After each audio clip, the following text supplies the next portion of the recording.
मंगल भवन अमंगलहारी द्रवौ सुदशरथ अजित बिहारी अजसु हो जग सुजसु साऊ नरक परों परु सुर पर जाऊ सब दुख दुसह सहावहु मोहि लोचन ओट राम जनि मोहि असमन गुनै राम नहीं बोला पीपर पात सरिस मन डोला रघुपति पितहि प्रेम बस जानी पुनि कछु कहिहि मातु हनुमानी देश काल अवसर अनुसारी बोले बचन विनीत विचारी तात कहूँ कछु करहु मिठाई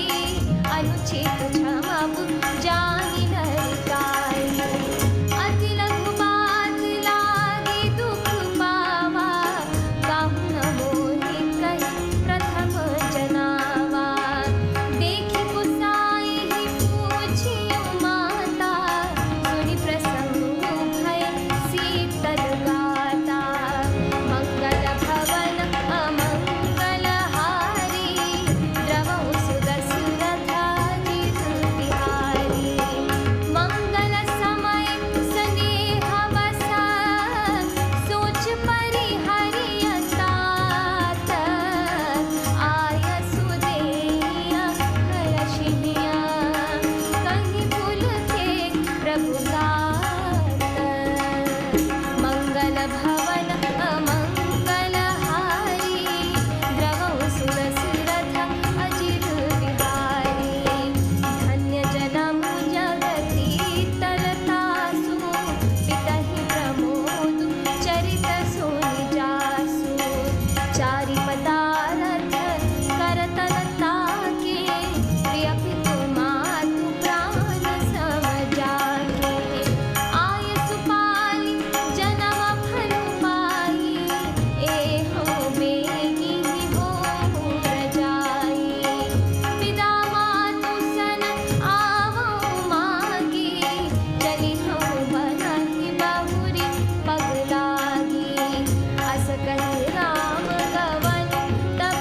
कीन्हा भूप शोक बस उतरु न दीन्हा नगर व्यापी गई बात सुतीछि छुअत चढ़ी जन सब तन बीछि सुनि भय विकल सकल नर नारी बेनि बिटप जिमि देखि गवारी जो जहाँ सुनई धुनई सिरु सोई बड़ विषादु नहीं धीरज होई मंगल भवन अमंगलहारी द्रवौ सुदशरथ अजित बिहारी मुख सुखाहि लोचन स्रवहि सुखु न हृदय समाई मनहु करुण रस कटकई उतरी अवध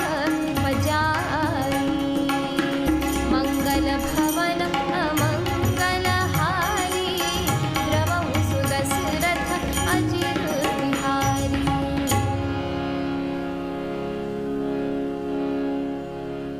अर्थात जगत में चाहे अपयश हो और सुयश नष्ट हो जाए, चाहे मैं नरक में गिरूं अथवा स्वर्ग चला जाऊं, और भी सब प्रकार के दूसरा दुख आप मुझसे सहन करा लें, पर श्री रामचंद्र मेरी आंखों की ओट न हो। राजा मन ही मन इस प्रकार विचार कर रहे हैं, बोलते नहीं। उनका मन पीपल के पत्ते की तरह डोल रहा है। श्री रघुनाथ जी ने पिता को प्रेम के वश जानकर और यह अनुमान करके कि माता फिर कुछ कहेगी तो पिताजी को दुख होगा, देश काल और अवसर के अनुकूल विचार कर विनीत वचन कहे, हे तात, मैं कुछ कहता हूँ या ढिठाई करता हूँ, इस अनौचित्य को मेरी बाल्यावस्था समझकर क्षमा कीजिएगा। इस अत्यंत तुच्छ बात के लिए आपने इतना दुख पाया। मुझे किसी ने पहले कहकर यह बात नहीं जनाई। स्वामी यानी आपको इस दशा में देखकर मैंने माता से पूछा।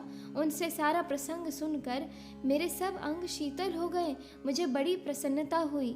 हे पिताजी, इस मंगल के समय स्नेहवश होकर सोच करना छोड़ दीजिए और हृदय में प्रसन्न होकर मुझे आज्ञा दीजिए।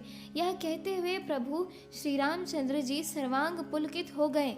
उन्होंने फिर कहा, इस पृथ्वी तल पर उसका जन्म धन्य है जिसके चरित्र सुनकर पिता को परम आनंद हो, जिसको माता पिता प्राणों के समान प्रिय हैं। चारों पदार्थ अर्थ, धर्म, काम, मोक्ष उसके करतलगत मुट्ठी में रहते हैं। आपकी आज्ञा पालन करके और जन्म का फल पाकर मैं जल्द ही लौट आऊंगा।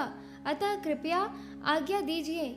माता से विदा मांग आता हूँ, फिर आपके पैर लगकर प्रणाम करके वन को चलूंगा। ऐसा कहकर तब श्री रामचंद्र जी वहां से चल दिए। राजा ने शोकवश कोई उत्तर नहीं दिया।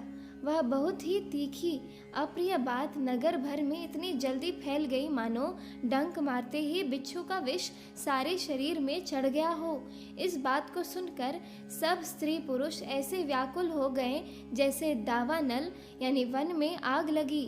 देखकर बेल और वृक्ष मुरझा जाते हैं।